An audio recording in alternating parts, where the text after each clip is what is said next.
आज अनुविभागीय अधिकारी राजस्व सौसर को NSUI सौसर के माध्यम से कला वाणिज्य कॉलेज के नाम ज्ञापन दिया गया, जिसमें कला वाणिज्य महाविद्यालय सौसर में अनियमितता को सुचारू रूप से संचालित करने के लिए बाबत कहा गया। विषयांतर्गत निवेदन है कि महाविद्यालय की निम्नांकित अनियमितता को सुचारू रूप से संचालित करने हेतु आवेदक पेश करें। महाविद्यालय के टाइम टेबल के अनुसार महाविद्यालय नहीं खुला। डॉक्टर मीना शर्मा हिंदी विषय के सहायक अध्यापक है। जब से उन्होंने प्राचार्य पद लिया है तब से उन्होंने हिंदी विषय को पढ़ाना ही बंद कर दिया है, जबकि टाइम टेबल में नाम लिखकर दर्शाती है स्नातकोत्तर की कक्षाएं विभाग 2 वर्षों से नहीं लग रही हैं। महाविद्यालय में छात्र छात्राओं को परीक्षा संबंधी अनुसूचनाएं सूचना फलक पर नहीं दर्शाते, समय जाने के बाद सूचना घोषित करते हैं। महाविद्यालय में छात्रवृत्ति फॉर्म प्रेषित करने हेतु छात्र छात्राओं से कलेक्टर ऑफिस फीस के नाम से 100 रुपये प्रत्येक छात्र से लिए जाते हैं। महाविद्यालय कंप्यूटर CCA परीक्षा और प्रोजेक्ट हेतु पथिक छात्र हो रहे छात्रों से पैसे लेते हैं। मध्य प्रदेश शासन के नियमानुसार प्रतिवर्ष कॉलेज चलो अभियान के तहत प्रवेश दिलाना अनिवार्य होता है, परंतु वर्ष 2023-24 के प्रवेश नहीं दिए गए। महाविद्यालय में विषयवार बढ़ाने के लिए सहायक अध्यापक नहीं है। जो सहायक अध्यापक थे उनको महाविद्यालय से निकाल दिया गया। महाविद्यालय में CCA परीक्षा कंप्यूटर प्रायोगिक एवं प्रोजेक्ट हेतु इंटरनल एग्जामिनर नहीं होने पर भी प्राचार्य द्वारा पोर्टल पर नंबर चढ़ा दिए गए, वह बगैर पेपर चेक किए हुए नंबर चढ़ाए गए।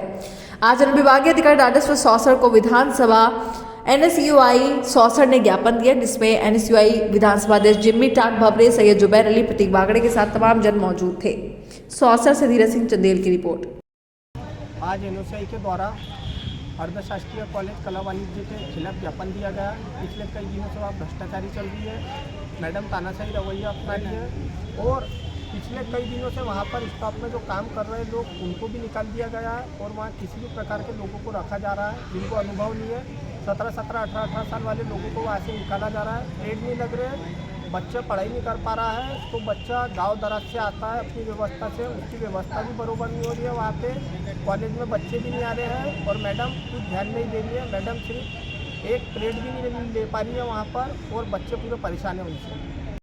मैडम, आज NSUI के द्वारा एक ज्ञापन दिया गया है SDM के नाम, जिसमें आपके कॉलेज कला वाणिज्य के बारे में अनियमितता बताई गई है, स्टाफ की कमी बताई गई है, स्टूडेंट की पढ़ाई को लेके काफ़ी सारी समस्याएं वहाँ पर ज्ञापन दिया गया है। तो मैं आपसे जानना चाहूँगी कि ये जो सारे आरोप लगाए गए हैं इसमें कितनी सच्चाई है?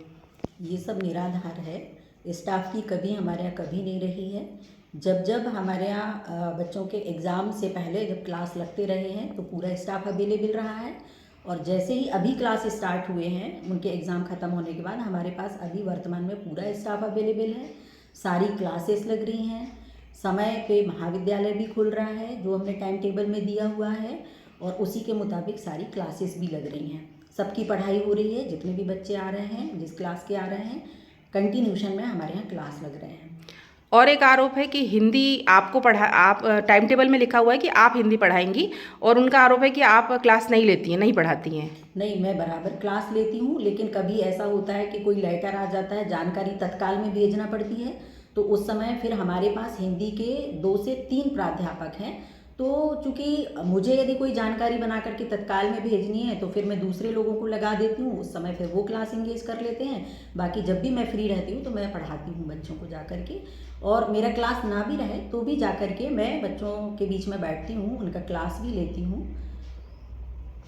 मतलब आपका कहना है कि जितने भी आरोप लगाए गए हैं निराधार है? सारे आरोप निराधार हैं जी, ठीक है। इसकी इंक्वायरी की जा सकती है, मेरे पास सारे डॉक्यूमेंट्स भी अवेलेबल हैं, सारी चीज़ें हैं। ठीक है।